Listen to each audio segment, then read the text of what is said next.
சமீப காலங்களில் காடுகளின் எல்லை பகுதிகளில் அமைந்துள்ள காபி மற்றும் தேயிலை தோட்டங்களில் மனிதர்களுக்கும் காட்டு யானைகளுக்கும் இடையிலான மோதல்கள் அதிகரித்து வருகின்றன. இயற்கையும் மனித வாழ்விடங்களும் இருந்த எல்லைகள் மெதுவாக மறைந்து வருகின்றன. ஒவ்வொரு காலையிலும் ஆயிரக்கணக்கான தோட்டத் தொழிலாளர்கள் தங்கள் குடும்ப வாழ்க்கைக்காக வேலைக்கு செல்கின்றனர். இயற்கையை நம்பியே அவர்களின் வாழ்க்கை நடைபெறுகிறது. ஆனால் இன்று அவர்கள் வேலை செய்யும் இடமே அபாயகரமான பகுதியாக மாறியுள்ளது.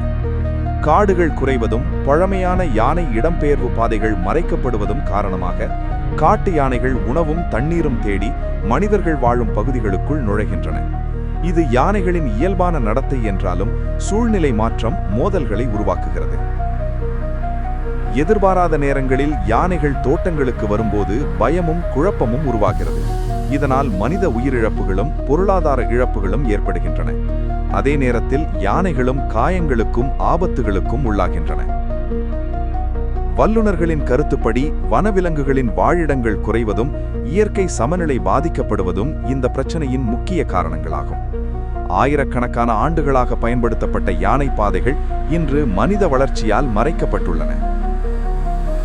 இயற்கையின் சமநிலை பாதிக்கப்படும் போது அதன் விளைவுகள் மனித சமூகத்திற்கும் திரும்பி வருகிறது. காடு மற்றும் விவசாய நிலங்களுக்கு இடையிலான தூரம் குறைவதால் இந்த மோதல்கள் மேலும் அதிகரிக்கின்றன.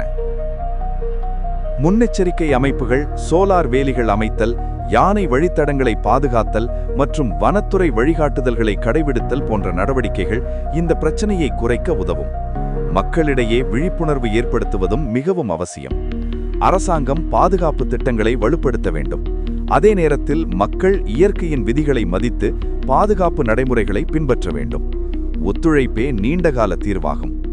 மனிதர்களும் வனவிலங்குகளும் ஒரே சூழலை பகிர்ந்து வாழும் இந்த காலத்தில் இணைந்து வாழ கற்றுக்கொள்வது அவசியமாகியுள்ளது. இயற்கையை பாதுகாப்பது என்பது விலங்குகளை மட்டுமே காப்பதல்ல, அது நம் எதிர்காலத்தையும் பாதுகாப்பதாகும்.